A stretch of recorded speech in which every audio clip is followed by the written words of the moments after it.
What's up, guys? I'm back with another video, and yes, I have my wig on, guys. It's literally so cold. I've been in and out all day of the house. I hope you guys are having a great week. Had a great week. All my people in the south, southeast. I know y'all feeling this weather, cause baby, we've been having all 4 seasons this week, and even yesterday we had all 4 seasons. We had flash flooding and tornado warnings all yesterday morning and even throughout the day. Literally, there's a whole tree that stood in the front of my apartment building that completely got taken out by these wind forces, and now it's in between both my building and the next building over. It's just, it's a mess. It was a mess yesterday. As you know, Georgia, our weather's just a mess. And then today it went back to its regular scheduled cold front.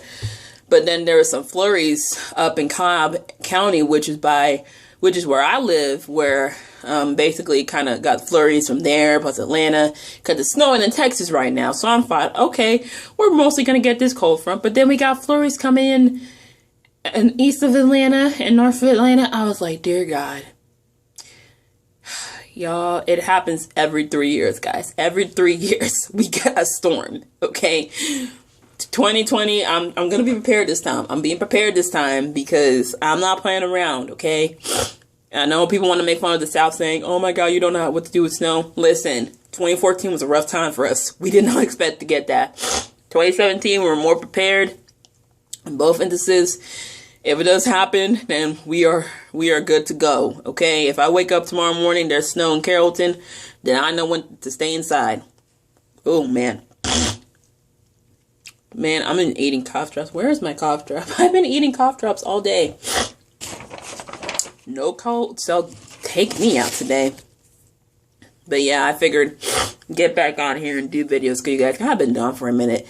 I literally promised y'all a makeup tutorial like almost 2 weeks ago, but you know, that Sunday, you know, Kobe passed, and we're going to talk about him in this video here. But I will have my videos up tomorrow. I'm going to be recording and posting a lot, so expect that. Make sure you subscribe to the channel and hit the notification bells to know when I'm posting, because YouTube love to play mess. Thank you to all you guys who sent me happy birthday wishes. You know, 23 Jordan year. Ooh, I don't know why, but I just, as I get older, my birthday is less and less exciting. Like, I try to make plans, but they never follow through. So and my birthday's in the middle of the week. Every year it's the middle of the week. The last time it was on a weekend was my 21st, and it was Super Bowl. But I couldn't really go out because I had class the next day. So, yeah. So, speaking of Super Bowl, congratulations to the Kansas City Chiefs. You know, this game, I'm just glad the Patriots didn't go in this year. Okay, when they got knocked down in the playoffs, I was like, yes, thank you.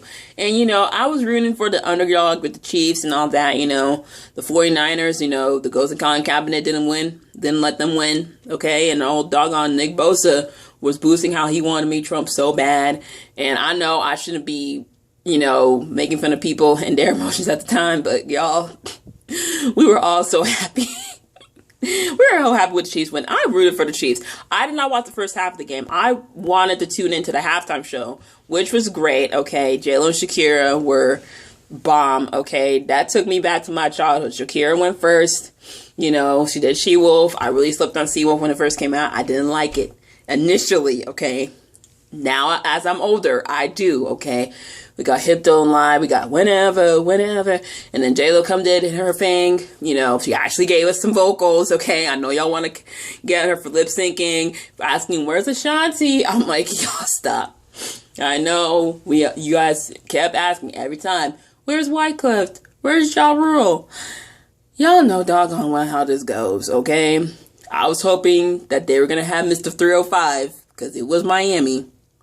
I was hoping maybe Shakira would bring my husband Maluma over there. He was available for Chante. Ooh, but never mind. And y'all who are complaining about how come Trina and Trick Daddy weren't there, y'all gotta realize this is the NFL. They ain't gonna get people from the city.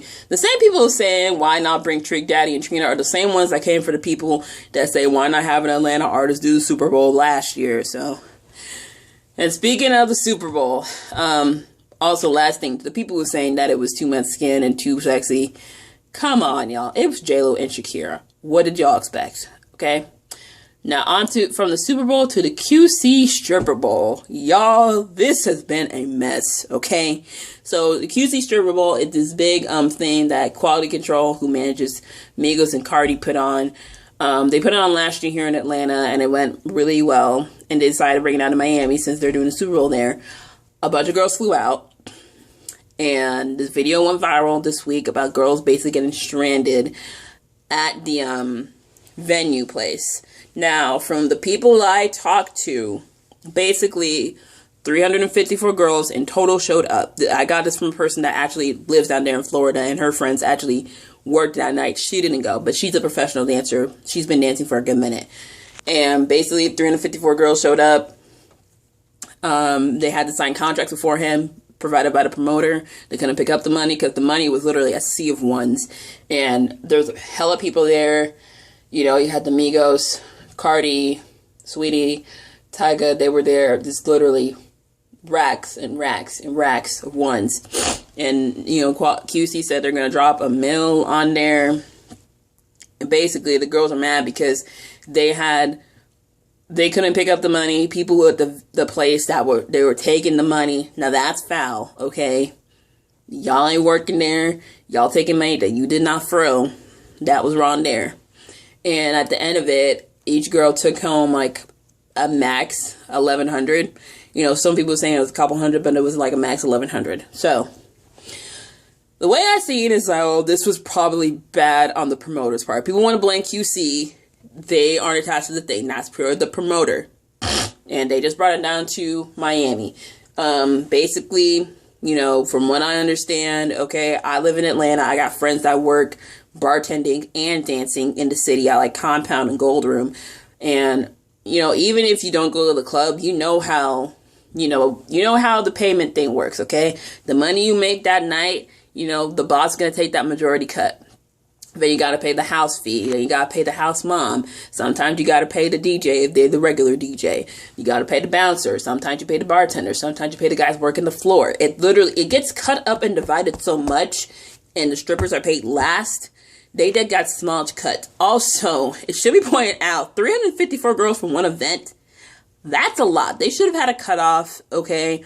And according to most people, some of the girls were just standing there not dancing at their best. They should have had auditions for this. They should have had a cutoff to how many girls they're going to have. My way I see it, you should have had max 50 girls. 60 at best. Because 354 is ridiculous. And also, to the girls who were complaining about, you know, the amount they got, and those who are stranded, first of all, y'all had enough money to book a round trip ticket. This was a business trip. When you look at it, this was a business trip. This was a work trip. You plan accordingly, okay? You're not going to find some rapper to fly you back home, okay? Let's just be honest here. Be realistic. And a lot of these girls were being unrealistic. Second of all, the promoter should not have had y'all sign them contracts, okay? Y'all should have basically had someone look over that and say, yo, this is some messed up stuff. Third of all, should have had better security when it comes to, like, the money and all that. Because, yeah, it's just a messed up situation. Some of the people were calling it Fire Fest Part 2. I'm like, that was so messed up. Miami was just a mess this weekend. Like, Meg Thee Stallion and G-Eazy, y'all can't let Megan live. Like y'all came for Lori when she was over here multi-dating. Leave Megan alone. Y'all just getting mad because it's a white guy and it's Black History Month. Let's be honest. Let's be honest right here. And, we're gonna get to that later. But more to the Super Bowl. The commercials, I actually like the commercials. I was just really annoyed with the Trump one. I was like, really? You gonna take Kim K's credit for this? Like, you just signed a piece of paper. So, yeah, the Hyundai one I liked. The Post Malone one I liked. The Maxwell Bunchy one I loved. And the Josh Jacobs one, I was like, my heart... But yeah, I love that I always see more of Bunchy. He was like, I think he's like the official NFL kid. So I don't know. I can't remember. But man, just to see him just have that commercial and him actually go out to the game, that was great. That was great. But yeah, Demi Lovato did her dang thing with the national anthem. I know people were comparing her to Whitney, but y'all, that's a reach. She did her damn thing. She had a great comeback. Do not do this to her right now, okay? But yeah, y'all had problems with Jay and Beyonce sitting during the national anthem. Colin Kaepernick even went out and posted about, you know, Jay said, we were beyond kneeling. And it's just like, y'all, it's been 3 years. We into like year 4. How much more? There's still injustice going on, and I understand the cause, but like, you had to try out. And being petty on social media to try and cause a divide, it's not cool. But also, what Jay-Z's doing, so yeah, that's that on that. Justin Bieber's album, he dropped a track list, and there are many R&B and hip-hop and rap features on it, including Quavo, Travis Scott, Kehlani, I'm going to react to that one. Summer Walker for the remix as well. Listen, I did not have a problem with Justin when Purpose came out or Journals. Regular R&B kind of slipped on those 2 albums. But it's 5 years later, and we've had several discussions and several different dividends when it comes to like non-black artists coming into the space and pandering just to make money, and now you come back and you pushing this R&B album because you want to get that #1. Y'all saw the mess with Yummy and how that flopped. Now we got he dropped another single with Intentions. I'm gonna react to that video later tomorrow. But yeah, the album's supposed to drop Valentine's Day. Do y'all want a reaction to it? I'll probably end up doing it, and we'll just go from there. Love and Hip Hop news. Congratulations to Erica Mena and Safari. They finally had their baby after Erica was pregnant for like 2 years. Listen, I know she was ready to pop that baby out. I see my aunties be done by the time they get to their due date, and once it passed, a day late, or like, all right, we need to post your eviction notice. I can't be doing this no more. Like, mama must have been stretched out, and baby girl had so much hair. Like, when babies have a lot of hair, their mamas went through so much heartburn. Man, but congratulations to them. Then, Princess and Ray J. Princess said, like, they ain't together to just, focusing on the kids. Girl, if you don't want to stay, just divorce him. House of Pain is coming back, which I'm happy about because that series finale was just, that was some BS, man. I don't know if y'all got canceled unexpectedly, but like, we had that anniversary party, and then Miranda was like, I don't love you no more. And she wanted a divorce. I was like, after all the stuff y'all been through, like, dang. Like, House of Pain, that was my show. That was my show. Like, from like the first season, there was just so much, like, CJ and the kids and moving in, after Janine burned the house down, and you find out all her stuff with the crack, and all she went through with the crack stuff, and then, she had to recover, and CJ and his stuff and all about that, and, they end up getting back together to get the twins and all of that. Oh my God, the storyline with one of the boys and the autism, that touched my heart. And then we had Calvin and him having a new girl every week. He could never commit, and then Miranda scammed him, and that he loved, and he loved her so much. And then we had Terry come back with Calvin Jr. we didn't know about, and then she just completely went 180 once Calvin rejected her because he is a married woman. He's a married man. He got a whole wife, and she's having a baby. And then she tried to come at him for child support. And then the whole fire happened, and she decided, she just popped up in a new blonde wig, just basically blaming Calvin for everything after basically he stepped up and was a father to Calvin Jr., a child he did not know about while you were in that car accident in that part of the season. And, ooh, y'all took Miss Ella for granted. So much. Y'all took Miss Ella for granted so much.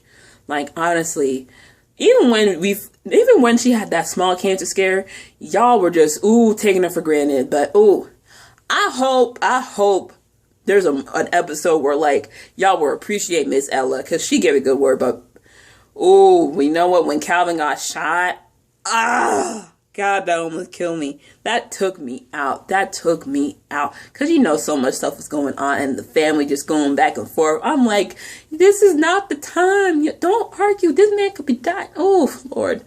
That just took me out. Ooh. And then, Janine was emotionally cheating with, like, Rick Fox and all that, and CJ got mad. It's, man. But, yeah, I'm so happy House of Pain's coming back. And because China posted a little teaser of her on set, I'm like, girl, you just finished Black Lightning. You working on House of Pain, aren't you? I already knew. But anyway, the boxer Cravante Davis was arrested for basically chokeholding his baby mama. Tierra Marie has to pay an extra $5,000 for a 50-cent case. This case is almost 2 years old, and she still hasn't gotten that money. Girl, how bad are your finances? You see, you should have been on Love and Hip Hop last season just to pay that off. Like, I thought that Love and Hip Hop check was gonna pay that off. Like, girl. Rihanna's gonna receive the President's Award at the NAACP Awards.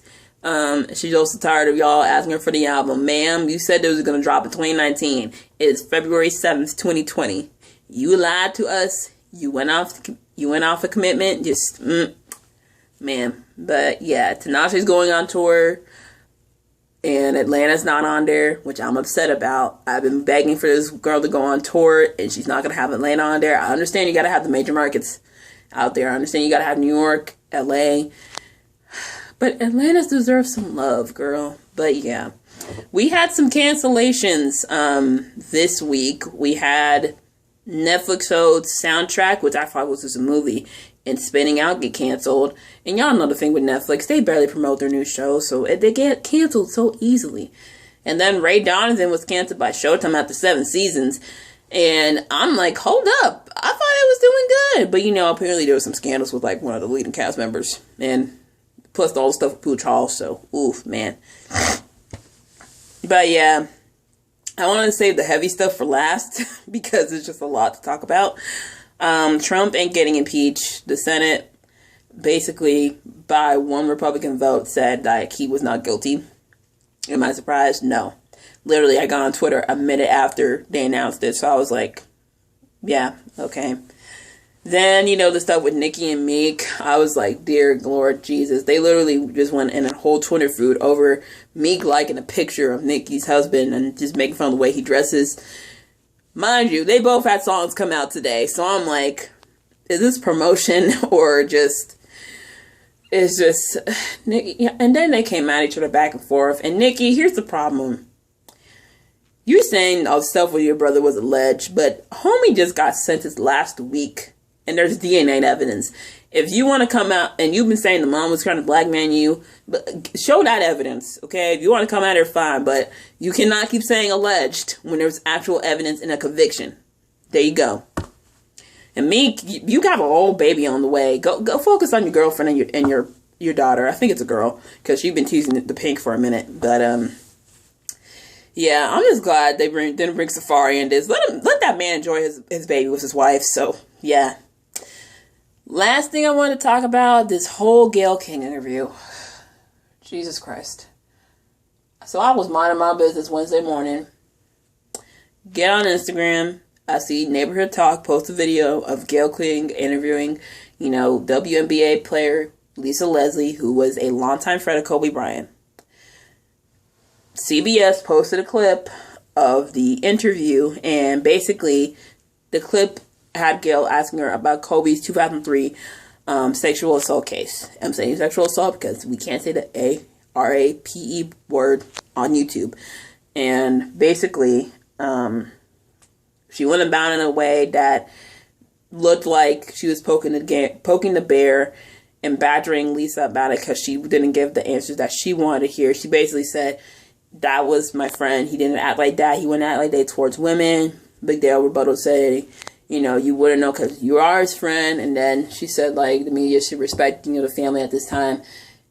It did go to trial. It was 17 years ago. It should be left in the past. And then Gayle rebutted, well, it was dismissed because she wouldn't testify. When you watch it, it just felt like she was poking at her just to try and get an answer for clicks. And Black Twitter was not having it. They went off, you know. A lot of people went even further and said that her and Oprah were going off of, you know, the whole attack black men thing in the Me Too era. You know, Snoop Dogg was probably the most lethal out of all of them. He's still going today, 2 days later. He's bringing up, you know, Bill Cosby and all that, and that's spawning another discussion. Here's my thing. Here's my overall stance. Now, with the case, this happened back in 2003 in Colorado, 19-year-old hotel worker.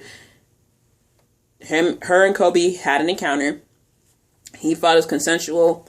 In her mind, it wasn't. They went to court. They went to trial. The DNA evidence showed that there were more than one specimen found in her underwear that was most likely taken before her encounter with Kobe and after.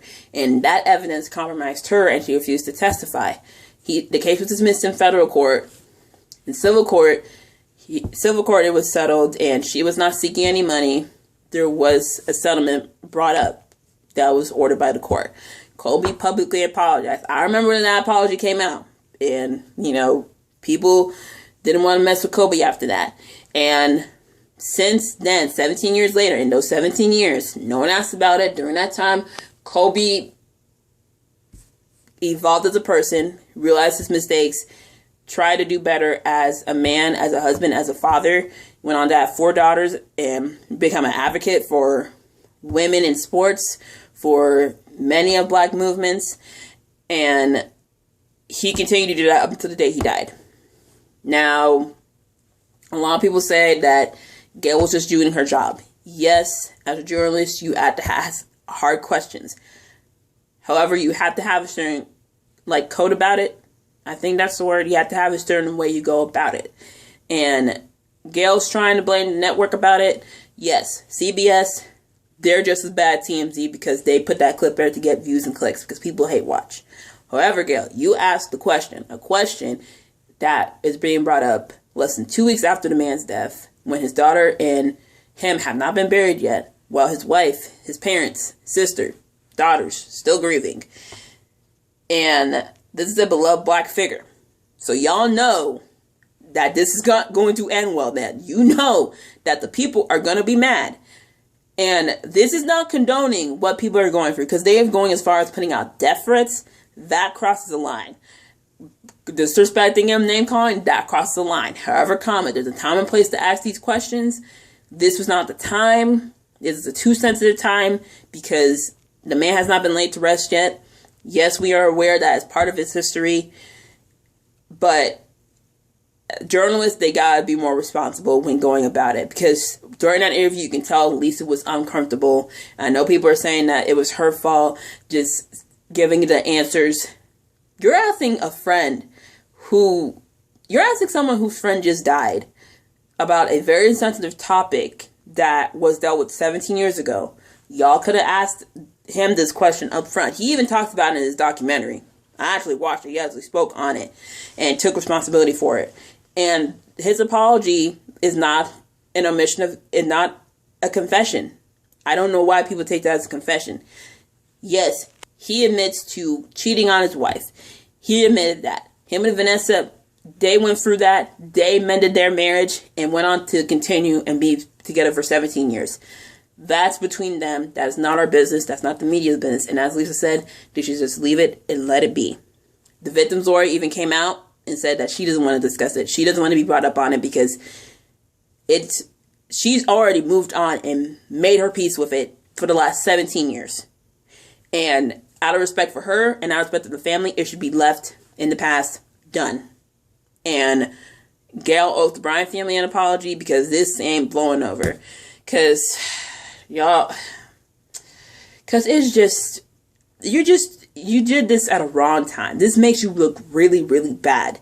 Not just as a black woman, but also in a journalistic standpoint. Because several journalists have actually come and actually pointed out that this was not an okay interview. But that's all I got to say about it. I'm just thinking about how Vanessa is feeling right now. Because literally the day this video came out, she went to Gianna's Jersey retirement at her school later that night. Just all we should be doing right now is sending prayers and loves to the family, because they're probably about to have the funeral before the memorial, because that's coming up on the 24th. There haven't been more details yet, but we'll find out within the next couple of weeks or so. And I hope it's broadcast, because I already know it's going to be a lot. But yeah, that's pretty much all I got for this week. This was just a lot, y'all. It's 7 days into Black History Month and just, mess. January was a mess, but now February's a mess. Y'all, we got 3 weeks to get it together. Okay, we got 3 weeks to reclaim Black History Month. We can do this. But anyway, that's my video for you guys. I'm going to be back later to give you guys reactions. I'm going to post those tomorrow because I'm so behind. But anyway, it's your girl. Peace out, my love. Have a great weekend. Stay safe. Stay warm. You got any suggestions about videos you want to see, leave in the comment section down below. Don't forget to subscribe. And, you know, just have a great time. Bye.